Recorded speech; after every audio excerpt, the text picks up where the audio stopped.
Buongiorno signora Vice Capo, buongiorno ai direttori centrali, a tutti i colleghi e a tutte le persone qui presenti e un grazie per quanti hanno lavorato, quanti si sono spesi per queste attività che ci sono state qui illustrate. Poi man mano si conosce quanto questo aspetto operativo sia la parte finale di un'opera attenta, intelligente, sinergica tra tanti uffici di preparazione, di gestione, di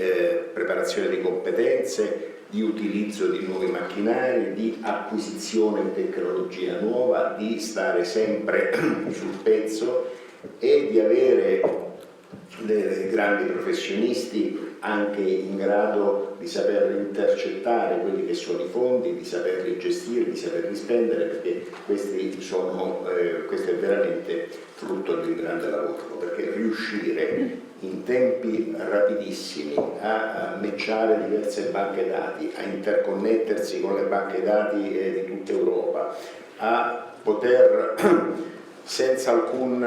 in un attimo poter fare una serie di controlli secondari per dei migranti che arrivano, avere delle squadre di investigatori che con le nuove tecnologie riescono a